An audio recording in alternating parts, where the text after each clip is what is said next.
Hello बच्चों, आप सभी का स्वागत है। उम्मीद है आप सब लोग बढ़िया होंगे अपनी जगह पे और स्वस्थ होंगे।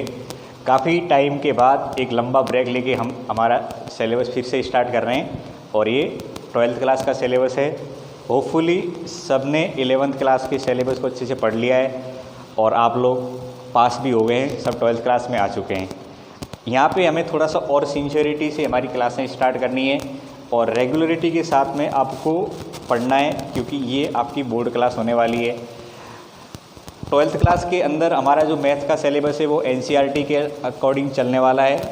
आप सब ने एनसीईआरटी की बुक ले रखी होगी। एनसीईआरटी में टोटल मैथ के अंदर 16 चैप्टर हैं, जिनमें से हम यहाँ पे सेकंड चैप्टर स्टार्ट कर रहे हैं। कौन सा बच्चों चैप्टर स्टार्ट कर रहे हैं? Second chapter.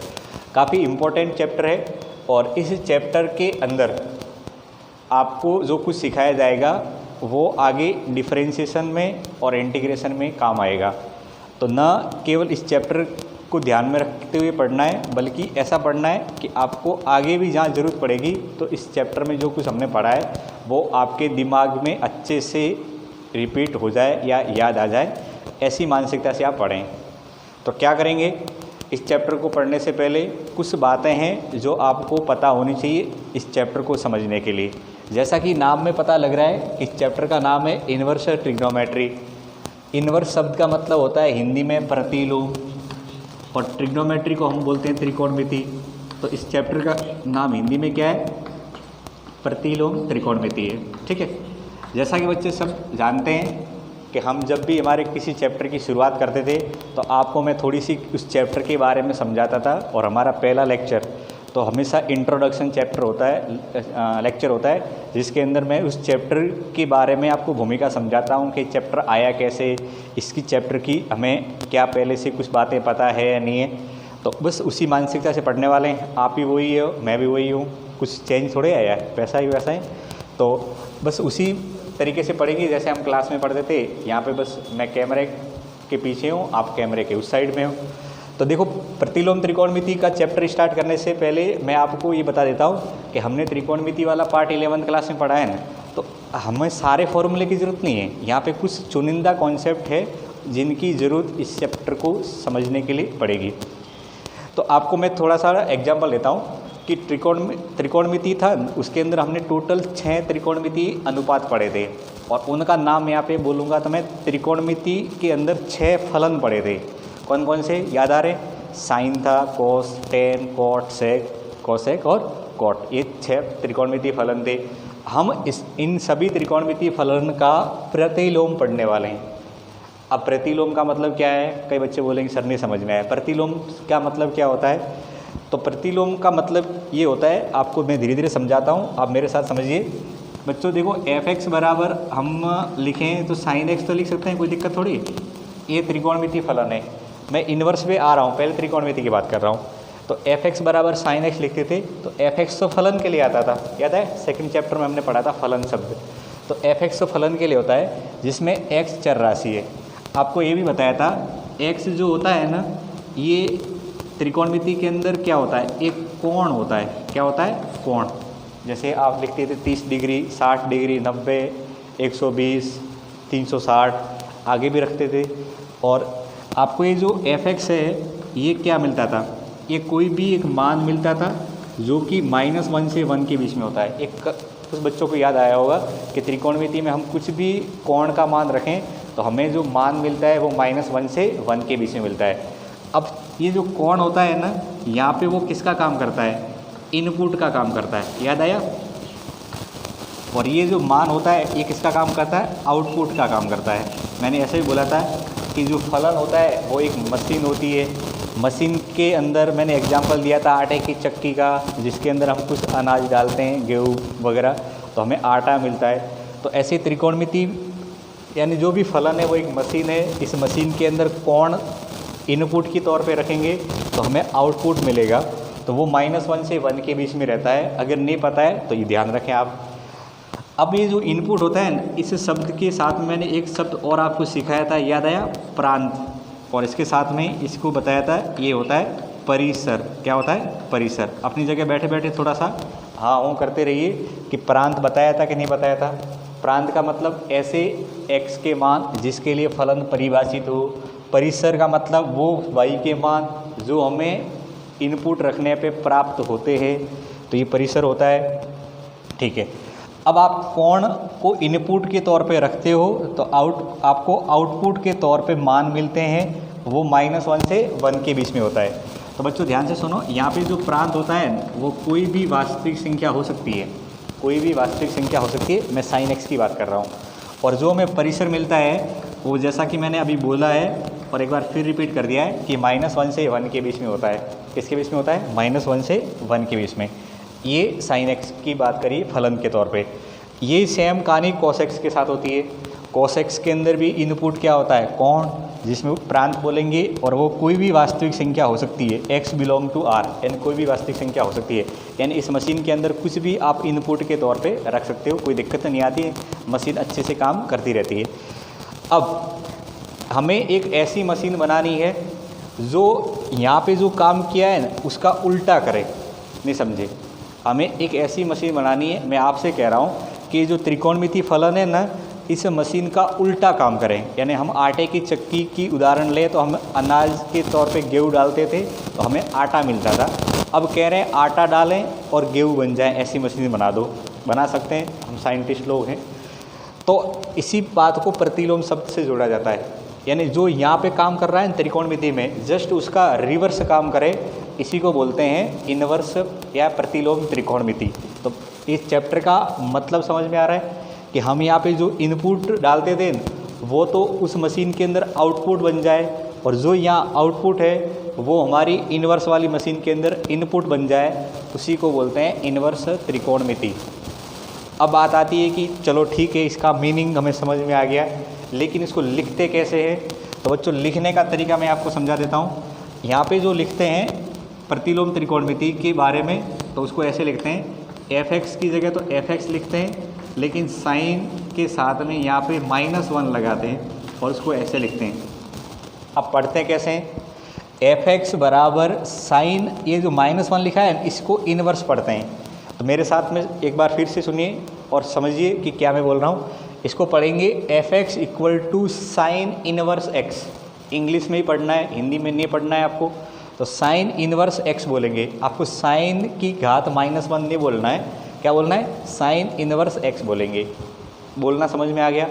अब इस मशीन के अंदर यहाँ पे फिर से देखेंगे तो x क्या है? इनपुट है, और f(x) क्या है? आउटपुट है। अच्छा आप बताओ, मैं इसको ऐसा लिखूँ तो कोई आपत्ति तो नहीं है ना आपको? किसी को कोई ऐसा बच्चा तो नहीं है कि सर ऐसा कैसे लिख दिया? मैंने बता भी रखा है, f(x) को हम y से लिख सकते हैं। इसलिए मैं बोलता था 11th क्लास में कि आप जो कुछ यहाँ पढ़ रहे हो ये 12th क्लास में फिर से काम में आएगा। तो ये छोटी छोटी बातें हम वहाँ पे कवर कर चुके हैं, याद आई? y = साइन इनवर्स x लिखेंगे या f(x) = साइन इनवर्स x लिखें, एक ही बात है। अब यहाँ पे जो x है और इधर जो y था, चलो इसको मैं y भी लिख लेता हूँ। तो इसको मैं ऐसे क्या कर लिख सकता हूँ? इस बात को देखो यहाँ पे नीचे लिख रहे हैं, इसको मैं y बराबर साइन x भी लिख सकता हूँ। अब मैं यहाँ पे हाथ रख रहा हूँ, ध्यान से सुना। ये जो y है और यहाँ पे जो x है ये एक ही है, क्योंकि मैंने क्या बोला? ऐसा मशीन बनाइए जो इसका आउटपुट है वो इधर इनपुट बन जाए, और जो इधर इनपुट है वो इधर का आउटपुट बन जाए। बात समझ में आ गई? समझ में आ गई होगी। अब यहाँ पे जो y है वो y का मान कितना है बच्चों बताओ? तो y का मान है -1 से लेके 1 तक। तो बस वो यहाँ पे जो आउटपुट है वो इधर इनपुट बनने वाला है। तो यहाँ पे जो ये x की वैल्यू है ये ध्यान रखना -1 से 1 हो जाती है। अब बच्चों क्यों ऐसा होता है मैंने जवाब बता दिया। इनवर्स का ये त्रिकोणमिति का ये उल्टा है, तो जो इसमें आउटपुट था वो इसका इनपुट बन गया है, ठीक है।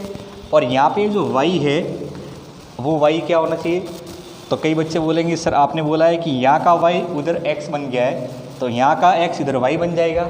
लेकिन थोड़ा सा फ़र्क है इसमें, यहाँ पे जो x बिलोंग टू r है, लेकिन यहाँ पे y बिलोंग टू बच्चों -π से लेके -π/2 से लेके π/2 के बीच में ही रखा गया। किसके बीच में रखा गया है? -π/2 से π/2 के बीच में ही परिभाषित किया गया है। ऐसा क्यों करते हैं? तो बच्चों फलन 11th क्लास के अंदर हमने कुछ भाग पढ़ा था, लेकिन आपका सिलेबस रिड्यूस के कारण कुछ हटा दिया गया था। तो उसमें एक लाइन थी जिसको मैं आगे आपको समझा दूंगा जब फलन चैप्टर पढ़ेंगे, कि ये फलन में एक भाग आता है एक की और आच्छादक, जिससे आप अभी परिचित नहीं हो। तो उस वजह से ये y की वैल्यू r नहीं हो के -π/2 से π/2 होती है। तो ये फिक्स रखी गई है कि ये y बराबर साइन इनवर्स x होगा, तो इसमें x की वैल्यू -1 से 1 होनी चाहिए और y की वैल्यू -π/2 से π/2 होनी चाहिए। मैं ऐसे बोलूं कि अगर ये ऐसा है तो ये जिंदा रहेगा, यानी इस फलन के जिंदा होने के लिए, परिभाषित होने के लिए, अस्तित्व में होने के लिए ये ऐसी वैल्यू होनी चाहिए ही चाहिए।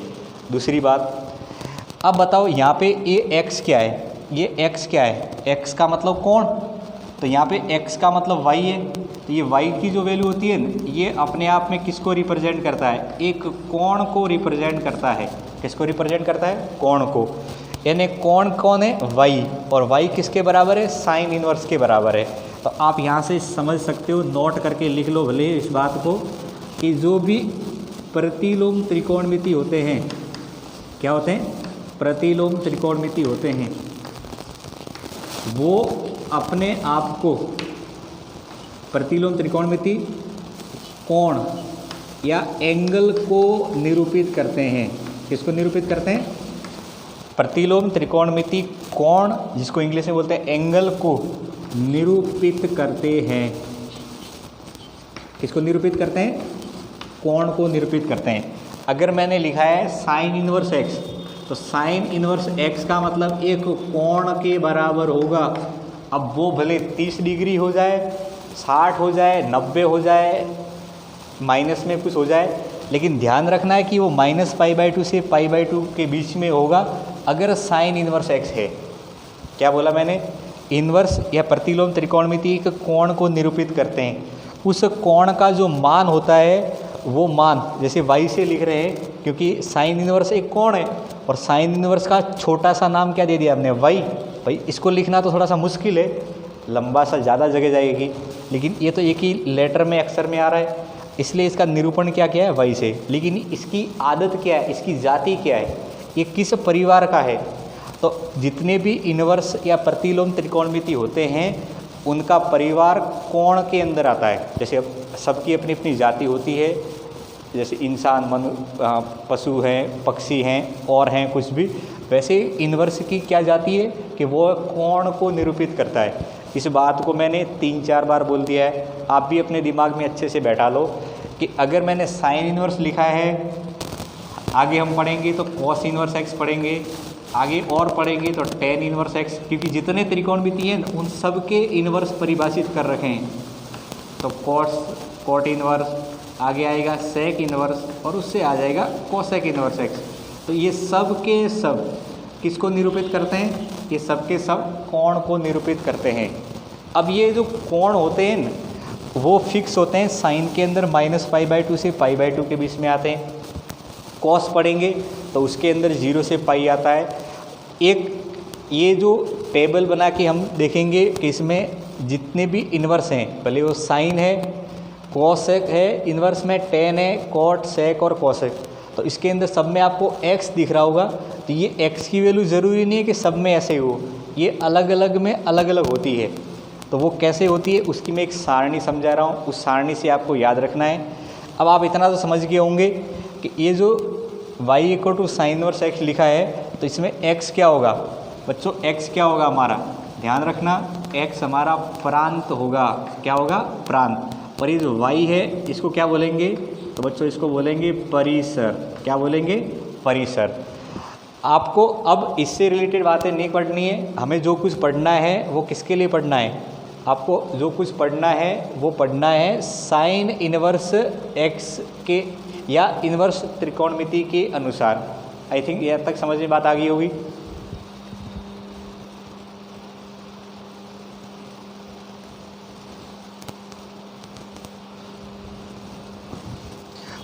अब देखो आगे हम यहाँ पे जिस दो बात y = साइन इनवर्स x के लिए किए हैं कि इसका प्रांत x बिलोंग टू -1 से 1 होता है और परिसर माइनस π/2 से π/2 होता है।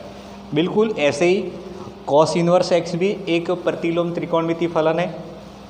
Tan inverse, cot inverse, sec inverse और कोसेक इनवर्स एक्स होते हैं। इन सब के रिलेटेड हमें एक टेबल के रूप में प्रांत और परिसर की जानकारी होनी चाहिए। अगर ये जानकारी है तो हम कुछ क्वेश्चन कर पाएंगे और उन क्वेश्चन के अंदर आपको ऐसी जानकारी होना बहुत ही ज़रूरी है। तो नेक्स्ट क्या पढ़ने वाले हैं, आपको मैं जो बात साइन इनवर्स एक्स के लिए लिखवाई है कि इसमें प्रांत क्या होता है, परिसर क्या होता है, ऐसे मैं कॉस, टेन, कॉट, सेक और कोसेक के लिए लिखवा रहा हूँ। तो यहाँ तक की कहानी समझ में आ गई। साइन इनवर्स एक्स लिखते कैसे हैं, इसमें एक्स का मतलब क्या होता है और वाई का मतलब क्या होता है। अब देखो आगे, ये त्रिकोणमिति का मीनिंग था वो मैं आज से समझा चुका हूँ। तो अब आपको कॉस के लिए ऐसा लिखने की हर बार ज़रूरत नहीं है। जो बात आपको सारणी के तौर पे लिखवा रहा हूँ उसी को लिखिए और फिर उसको याद क्या करना है वो भी मैं बता दूँगा। तो नेक्स्ट हमारा जो पार्ट आता है वो है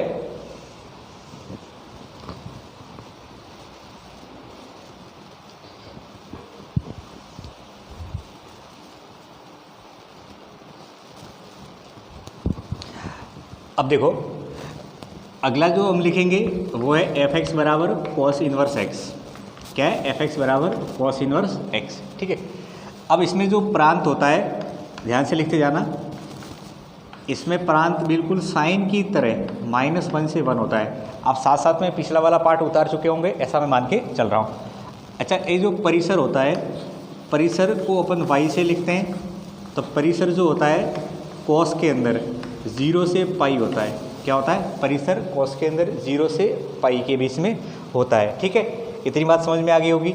अब प्रांत और ये परिसर, इसको जो ये जो लिखा है ना, इसको यहाँ पे मुख्य शाखा बोलते हैं। क्या बोलते हैं, मुख्य शाखा। अगर आप साथ में नहीं उतार पाए तो मैं आपको साइन वाला पार्ट भी लिखवा देता हूँ। ये सेकंड नंबर है और ये फर्स्ट पे इसको उतार लो। अगर नहीं उतारा है तो इसको देख के उतार लो।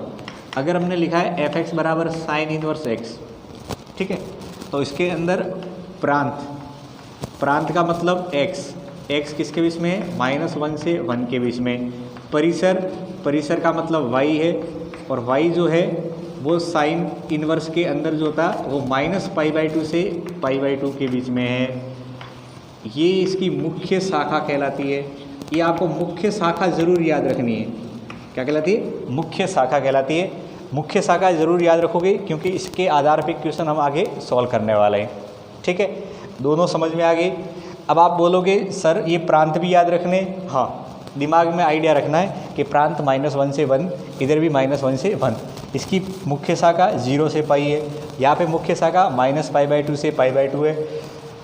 तीसरा कौन सा नंबर आएगा, तो तीसरे नंबर पे हम पढ़ने वाले हैं f x equal to tan inverse x. क्या पढ़ने वाले हैं, f x equal to tan inverse x. इसमें जो प्रांत होता है वो बच्चों लिखा गया है एक्स बिलोंग टू आर, यानी सारी संख्या। आर का मतलब जो हम रियल में नंबर जानते हैं, ज़िंदगी में सुने हैं कभी पड़ोसी से, टीचर से, दोस्तों से, वो सारे नंबर रियल कहलाते हैं। परिसर क्या होता है, तो बच्चों जो परिसर होता है उसको y से लिखते हैं और यहाँ पे परिसर -π/2 से लेके π/2 तक कहलाता है। आप बोलोगे सर इसको मुख्य शाखा बोल सकते हैं, हाँ, इसको मुख्य शाखा ही बोलेंगे। क्या बोलेंगे, मुख्य शाखा बोला जाएगा। यहाँ तक क्लियर है। अब फोर्थ नंबर पे जो हमारा इनवर्स त्रिकोणमिति आता है वो बच्चों आता है कॉट इनवर्स एक्स। क्या आता है, कॉट इनवर्स एक्स। बहुत ही इंटरेस्टिंग और इजी चैप्टर है, बस आपको साथ साथ समझते जाना है, आपको बहुत मज़ा आएगा। आप बोलोगे सर प्रांत बताओ फटाफट से क्या हो रहा है, तो प्रांत इसका जो होता है ये भी आर होता है। आर वही वाला आर जो आप जानते हो। परिसर, परिसर जो होता है बच्चों इसमें y बिलोंग टू 0 से पाई होता है। इसमें बड़ा कोष्टक है, ध्यान रखें, यहाँ पे छोटा कोष्टक लगाया गया है। कैसा कोष्टक लगाया है, छोटा कोष्टक। ये भी छोटा कोष्टक ही है। इसको मुख्य शाखा बोलेंगे, बिल्कुल ये मुख्य शाखा है आपकी। तो यहाँ तक आप कहानी समझ गए होंगे। कितने हो गए इनवर्स ट्रिग्नोमेट्री के फलन, 4, साइन, कॉस, टेन और कॉट। 2 बच रहे हैं, कौन कौन से, सेक इनवर्स एक्स और कोसेक इनवर्स एक्स। आप फटाफट से इसको अपनी कॉपी के अंदर उतार लो। ये आपको याद रखना है। क्या याद रखना है, ये जो परिसर ये मुख्य शाखा शब्द लिखा है, इसको तो अच्छे से दिमाग के अंदर सेट कर लो। अब बाकी के 2 लिखते हैं, आपने उम्मीद है इसको उतार लिया होगा, आगे बढ़ सकता हूँ मैं, ठीक है। तो नेक्स्ट देखो, नेक्स्ट हम पढ़ने वाले हैं सेक इन्वर्स एक्स। क्या पढ़ने वाले हैं? Sec inverse x. तो हमारा 5 नंबर का जो इन्वर्स ट्रिग्नोमेट्री फलन है वो है सेक इन्वर्स एक्स। इसमें जो प्रांत डिसाइड किया गया है बच्चों, तो इसका जो प्रांत है वो एक्स बिलोंग टू 0 से पाई, लेकिन इसमें एक को हटा रखा है, इस पर बदमाशी कर रहा था इसलिए हटा दिया इसको। कौन सा है वो? पाई/2 है। ऐसा क्यों? सेक के अंदर पाई/2 क्यों हटा रखा है? तो इसका रीज़न है क्योंकि सेक इन्वर्स का उल्टा होता है सेक, और सेक पाई/2 पे अपरिभाषित रहता है। याद आया? सेक 90 की वैल्यू कितनी होती है? 10वीं क्लास की टेबल याद करो, उसके अंदर 90 के सामने क्या लिखा था? अपरिभाषित। अपरिभाषित लिखा है तो इसका उल्टा हो सकता है क्या? कोई वैल्यू पे अगर त्रिकोणमिति फलन अपरिभाषित है तो उस जगह पे इन्वर्स भी अपरिभाषित होता है, इस वजह से इसको हटा रखा है। समझ गए होंगे? अब ये तो मैंने क्या लिखवा दिया आपको? ये क्या लिखवाया है? ये आपको लिखवाया है प्रांत के परिसर लिखवाया है, सॉरी ये परिसर लिखवा दिया आपको, ठीक है। तो आप इसको परिसर लिखेंगे। अब प्रांत क्या होता है? तो बच्चों इसमें जो प्रांत होता है वो x के रूप में लिखेंगे, तो होता है -1 से 1 की वैल्यू हटा देते हैं, यानी वास्तविक संख्या में से -1 से 1 हटाना है। ये -1 से 1 वही है जो कॉस इन्वर्स के अंदर सीधा सीधा था। कॉस इन्वर्स का प्रांत क्या था? x बिलोंग टू -1 से 1। अगर इनको हटा दिया जाए तो शेष भाग किसका प्रांत बन जाता है? सेक इन्वर्स एक्स का बन जाता है, ठीक है। अच्छा, ये इसकी क्या कहलाएगी? मुख्य शाखा कहलाएगी। क्या कहलाएगी? मुख्य शाखा कहलाएगी। लास्ट बट नॉट लिस्ट, और ये है कॉस इन्वर्स एक्स। समझ गए होंगे? अब बताओ प्रांत क्या होगा? तो प्रांत इसमें भी यही होता है, एक्स बिलोंग टू आर में से -1 से 1। बच्चों इसको ऐसे भी लिख सकते हैं, इसको ऐसे भी लिख सकते हैं, x की वैल्यू -1 से कम और x की वैल्यू 1 से ज़्यादा, ऐसे भी लिख सकते हैं, ठीक है। तो x बिलोंग टू आर में से ये संख्या हटा देनी है, -1 से 1। प्रांत से क्वेश्चन बच्चों ज़्यादा बनते नहीं हैं। जनरली जो क्वेश्चन बनते हैं आपकी एनसीईआरटी के अनुसार, तो वो सारे मुख्य शाखा से रिलेटेड बनते हैं। और इसमें भी ये आता है -π/2 से π/2, इसमें बड़ा कोष्टक लगाना है। यहाँ पे मैंने क्या छोटा कोष्टक लगा दिया, सॉरी, इसको बड़ा कोष्टक करिए। इसमें भी बड़ा कोष्टक लगाना है, और यहाँ पे 0 को हटा रखा है। किसको हटा रखा है? 0 को। अब देखो आपके पास में कॉस इन्वर्स एक्स का जो परिसर है ना, उसके अंदर -π/2 से π/2 है, और कॉस इन्वर्स का ही जैसा साइन इन्वर्स एक्स होता है, तो उसके अंदर भी ये सेम था। आप अगर मुख्य शाखा देखोगे ना, तो मुख्य शाखा 2 प्रकार की आई है। किस में तो आया है 0 से पाई, और कुछ में आया है -π/2 से π/2। टोटल 6 प्रतिलोम त्रिकोणमिति हैं, इनमें 3 हैं जिसके अंदर तो -π/2 से π/2 है, और 3 हैं उनमें 0 से पाई है। तो आप कोई भी 3 याद कर लो, बाकी के 3 में सोच लेना कि 0 से पाई है। तो मैं आपको फिर से बता देता हूँ कि साइन इन्वर्स एक्स और कॉसेक इन्वर्स एक्स और टेन इन्वर्स एक्स, इन 3 के अंदर -π/2 से π/2 होता है। अब कुछ में तो बड़ा कोष्टक लगता है और कुछ में छोटा कोष्टक लगता है, तो इन दोनों में बड़ा कोष्टक लगाना है और इसमें छोटा कोष्टक लगाना है। और जो आपके cos inverse x, sec inverse x और कॉट इन्वर्स एक्स है, इनमें जो आया है वो 0 से पाई आया है। कॉस और सेक में तो बड़ा कोष्टक लगाया गया है, और कॉट में ये छोटा कोष्टक लगाया गया है। साइन और कोसेक में ये बड़ा कोष्टक लगाया गया है, और टेन में ये छोटा कोष्टक लगाया जाए। तो ध्यान रखें, इनमें इस तरह से आप लिख के याद कर सकते हो कि हमारा मुख्य शाखा या परिसर क्या आया है, ठीक है। ये बात तो होगी थ्योरी की। अब इस पॉइंट पे या कॉन्सेप्ट पे जो मैंने आपको यहाँ समझाया है, इस कॉन्सेप्ट पे क्वेश्चन कैसे आते हैं या कैसे क्वेश्चन हमें बोर्ड की बुक में एनसीईआरटी में देखने को मिलेंगे, तो उन क्वेश्चन को पहले देख लेते हैं। पहले उतारिए इसको फटाफट से, फिर मैं आगे हट रहा हूँ।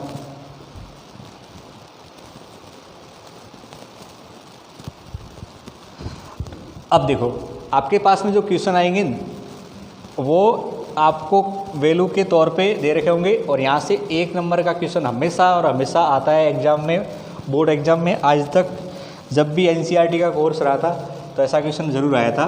तो मैं क्वेश्चन लिख रहा हूँ, देखो क्वेश्चन क्या है, निम्नलिखित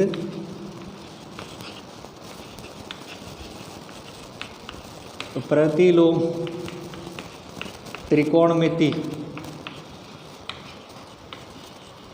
का मान ज्ञात कीजिए। क्या करना है हमें, निम्नलिखित त्रिकोणमिति जो दे रखे हैं फलन, क्या दे रखे हैं, निम्न त्रिकोणमिति फलन, प्रतिलोम त्रिकोणमिति फलन, ठीक है, का मान ज्ञात करना है। पहला पार्ट लिख लो, आपको ऐसा लिखा मिलेगा साइन इनवर्स 1/2, ऐसा लिखा मिलेगा आपकी किताब के अंदर। क्वेश्चन जो 2.1 प्रश्नावली है इसके अंदर आपको क्वेश्चन देखने को मिलेगा, साइन इनवर्स 1/2 का मान ज्ञात कीजिए। तो बच्चों इसको कैसे सॉल्व करेंगे, बोर्ड एग्जाम में पूरा प्रॉपर पैटर्न से लिखना होता है। तो इसका जो सॉल्यूशन हम लिखेंगे, आप एक क्वेश्चन का लैंग्वेज समझ जाओ, बाकी की आप अच्छे से कर जाओगे। तो सबसे पहले क्या करना है, आपको जो ये दे रखा है इसको y के इक्वल टू मान लेना है। क्या करना है, इसको y के इक्वल टू मान लेना है। क्या करेंगे, सबसे पहले इसको y के इक्वल टू मान लेंगे। अब कुछ बच्चों बोलेंगे सर y के इक्वल टू ज़रूरी है मानना। हाँ बच्चे, यहाँ पे सॉल्व करना है तो आप y ले सकते हो या थीटा भी ले सकते हो। मैंने बोला था इनवर्स एक कोण को निरूपित करता है, अब कोण को हम थीटा से भी लिख सकते हैं। साइन इनवर्स 1/2 को मैंने क्या ले लिया, y। अब हमें ज़्यादा नहीं पता है, ज़्यादा फॉर्मूले आपको लिखवाए नहीं है, तो मैं सीधा सीधा यहाँ से इनवर्स को सामने ले जाऊँगा। तो जब सामने ले जाऊँगा तो ये साइन y बन जाएगा। क्या बन जाएगा, साइन y बन जाएगा। कोई दिक्कत नहीं है। अब साइन y को पहले लिखो, और ये जो 1/2 है इसको याद करो, त्रिकोणमिति में ये साइन है तो उसको भी साइन में लिखो। तो हम साइन में इसको क्या लिख सकते हैं, π/6 लिख सकते हैं, क्योंकि हम जानते हैं साइन के अंदर π/6 हो तो 1/2 ही आता है। क्या मैं समझाना चाह रहा हूँ कि ये जो साइन π/6 होता है वो हम त्रिकोणमिति से जानते हैं कितना होता है, 1/2 होता है। तो हम इस 1/2 की जगह इसको रख सकते हैं। बोलो हाँ कि ना, बिल्कुल रख सकते हैं। तो रख दिया, पहला y के इक्वल टू रख दिया। y के इक्वल टू रखने के बाद में ये जो नंबर है, इस नंबर को साइन है तो साइन में लिखना है। यहाँ अगर कॉस होता तो मैं इस नंबर को कॉस में लिखता, और टेन होता तो टेन में लिखता, बाकी भी होते तो उसमें लिख लेते। तो sine y equal to sine π/6। अब आप देखिए ये साइन से साइन कट जाएगा तो y बराबर कितना हो जाएगा, π/6 हो जाएगा। अगर साइन से साइन कट जाएगा तो y बराबर कितना हो जाएगा, π/6। लेकिन y क्या है, y तो परिसर होता है, परिसर का मतलब मुख्य शाखा होती है। तो आपको ध्यान रखना है कि y बिलोंग टू π/6 है, y इक्वल टू y बराबर π/6 है। ये किससे बिलोंग कर रहा है, -π/2 से π/2 में। ये लिखना ज़रूरी है बच्चों, इस पे नंबर आपका डिसाइड होगा। ये इसकी मुख्य शाखा है। क्या है, इसकी मुख्य शाखा है, मुख्य शाखा में स्थित है। ये किसमें स्थित है, मुख्य शाखा में। और अगर ये मुख्य शाखा में है तो y का मान कितना आ जाएगा, π/6 आ जाएगा। ये साइन से साइन गया तो y बराबर π/6। अब याद करिए y क्या था, y का मतलब था साइन इनवर्स 1/2। यहाँ पे लिखेंगे अतः साइन इनवर्स 1/2 बराबर π/6। ठीक है, ये कितना है, π/6, और ये हमारा आंसर हो जाएगा इस क्वेश्चन का। समझ गए होंगे। ऐसे क्वेश्चन आते हैं, त्रिकोणमिति इनवर्स दे रखा होगा, इसका हमें मान ज्ञात करना होगा। तो मान ज्ञात करने के लिए क्या करेंगे, जो कुछ गिवन है इसको y के बराबर रख लेंगे, y के बराबर रख के सॉल्व करेंगे। या काटने से पहले देख लेना कि जो हमें y का मान मिलने वाला है वो इस इनवर्स की मुख्य शाखा में है या नहीं है। अगर नहीं है तो नहीं काट सकते, तो क्या करेंगे उसका भी जुगाड़ बताएंगे। तो यहाँ तक आप फटाफट से उतारिए, आगे क्वेश्चन और करते हैं। इसको फटाफट से उतार लो, वीडियो रोक के। अब देखो आगे। नेक्स्ट हमारे पास में अगर कुछ और दे रखा है तो उसको कैसे सॉल्व करेंगे, फटाफट से देखो आप। सेकंड में मान के चलो आपको ऐसा दे दिया, कॉट दे दिया, इन्वर्स दे दिया और इसके साथ में दे दिया माइनस का √3 दे दिया। अगर प्लस वाले पार्ट आए तो समझा दिए, अगर ऐसा आ जाए तो क्या करना है, तो ध्यान से सुनो। इसका जो हल लिखेंगे तो इसमें क्या करना है, पहले मान लेना है, क्या मानना है, कॉट इन्वर्स कितना, माइनस का √3 किसके बराबर, y के बराबर। कोई दिक्कत यहाँ तक। अब इस कॉट को सामने ले जाएंगे तो -√3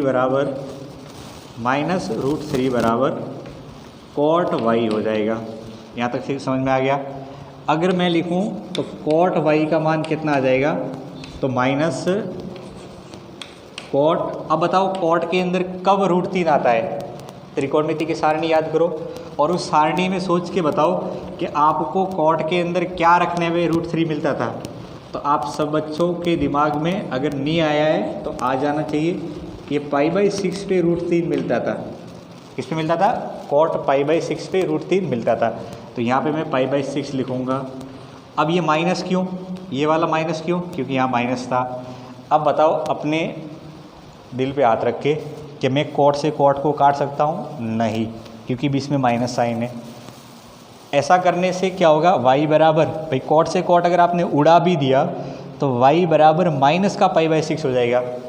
लेकिन ये कॉट है और कॉट की मुख्य शाखा क्या थी, कॉट की मुख्य शाखा थी 0 से पाई। भाई आपका आंसर कॉट है तो कॉट की मुख्य शाखा में आना चाहिए, तो कॉट की मुख्य शाखा थी 0 से पाई। यहाँ पे मैंने लिखा भी था कॉस इन्वर्स, सेक इन्वर्स और कॉट इन्वर्स, इन तीनों में 0 से पाई थी। और 0 से पाई तो पॉजिटिव होते हैं, लेकिन यहाँ पे y नेगेटिव आ रहा है, इन्हें मुख्य शाखा में नहीं है। तो मुख्य शाखा में नहीं है तो इसको नहीं काट सकते। अब नहीं काट सकते तो सवाल है, एग्जाम में आया है, सॉल्व तो करना पड़ेगा।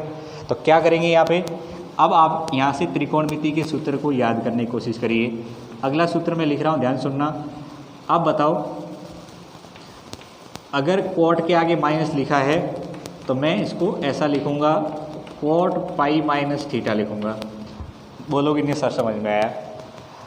मैं कहूँगा आप बताइए 11th क्लास में ऐसा बताया नहीं बताया, कॉट π-θ, पाई में कोई परिवर्तन नहीं, केवल चतुर्थांश के अनुसार प्लस माइनस लगता है। याद आया, पाई में एक परिवर्तन, π/2 में 2 परिवर्तन, भूल गए, याद है।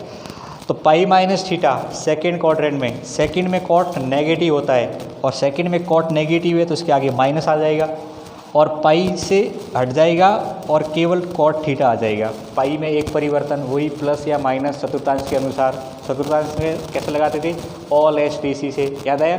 तो बस आप 11th क्लास में जैसे मैंने एरो लगा रखी है ऐसे काम में लेते हैं, यानी ये दे रखा था और ये हम आंसर में लिखते थे। अब हम बड़े हो गए, अब हम 12th क्लास में आ गए और इनवर्स ट्रिग्नोमेट्री पढ़ रहे हैं और उल्टा फॉर्मूला लगाएंगे। तो माइनस अगर आ गया तो कॉट π-θ लिखा है। अब कुछ बच्चे सोच रहे होंगे सर अब फटाफट से बता दो कि ये माइनस साइन और के साथ में आए तो क्या क्या करना है। अब मैं बताऊंगा। तो अगर साइन के साथ में माइनस आ जाए तो आपको ये माइनस अंदर ले लेना है। याद आया, साइन माइनस की उल्टी कर लेता है, याद गया। साइन के अंदर माइनस हो तो माइनस बाहर आ जाता है, तो माइनस है तो अंदर भी जा सकता है। भाई जब अंदर साइन के अंदर माइनस था वो बाहर आया है तो बाहर बैठे हुए को अंदर भी तो ले जा सकते हैं। तो साइन के आगे माइनस आ जाए तो साइन ऑफ -θ लिखना है। टेन के अंदर माइनस आ जाए तो भी ऐसे ही लिखना है, मतलब कोसेक के अंदर माइनस आ जाए तो भी ऐसे ही लिखना है, डायरेक्टली माइनस को अंदर ले लेना।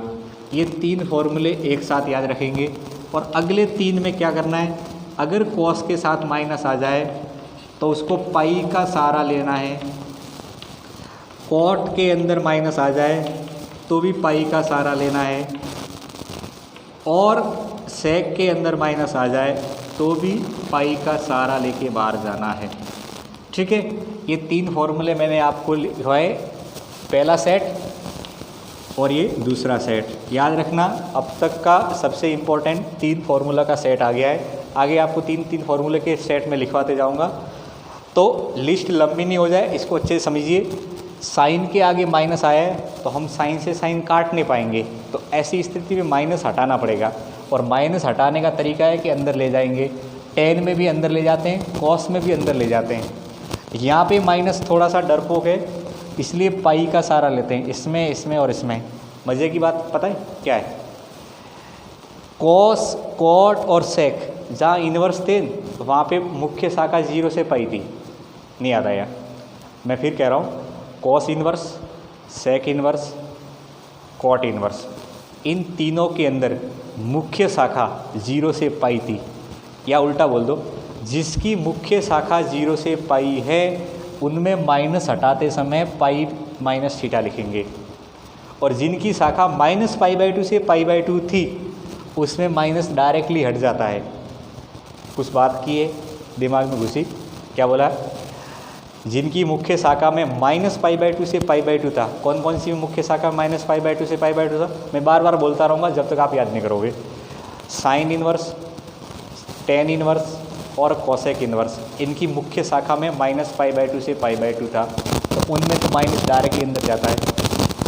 कॉस इन्वर्स, सेक इन्वर्स और कॉट इन्वर्स, इन तीनों की मुख्य शाखा में 0 से पाई था, तो इनमें माइनस अंदर जाते समय पाई माइनस थीटा करेंगे। अब तो ठीक है, यहाँ आ जाओ, क्या लिखो बताओ? तो यहाँ पे लिखेंगे, ये माइनस हटाना है तो इस फॉर्मूले की सहायता से ये हो जाएगा कॉट पाई माइनस पाई/6। यहाँ तक ठीक है? इसको सॉल्व करेंगे तो कॉट वाई, इसको सॉल्व करो कितना होगा? लघुत्तम लेना आता है तो 5 पाई/6 हो जाएगा। ये दोनों उड़ा दो, y बराबर 5 पाई/6। क्योंकि 5 पाई/6 बिलोंग टू है 0 से पाई, जो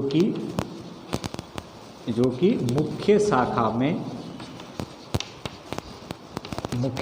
में स्थित है। समझ में आ गया? इसलिए मुख्य शाखा को बार बार मैं बोल रहा हूँ। अब लास्ट में लिखें, अतः है y का मतलब कॉट इन्वर्स माइनस √3, अतः कॉट इन्वर्स माइनस का √3 इक्वल टू 5 पाई/6, और यही आपका आंसर है। यही क्या है? आपका आंसर है। समझ गए होंगे?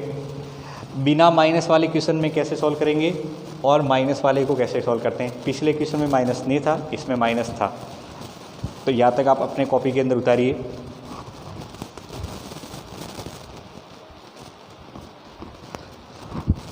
उतार लिया होगा।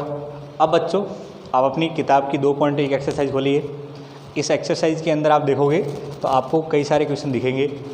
जिन क्वेश्चन के अंदर माइनस साइन लगा हुआ है तो उनको जब भी आप बराबर रखोगे तो उनके आगे माइनस आएगा, और वो माइनस साइन हटाने के लिए इनमें से कोई भी एक फॉर्मूला लग जाएगा। भले सवाल 10 का है तो इस तरीके से हटा देना, और कॉस, कॉट और सेक है तो पाई की सहारा लेके साथ में हटाओगे। क्या था? ठीक है। एक क्वेश्चन और देख लो फटाफट से।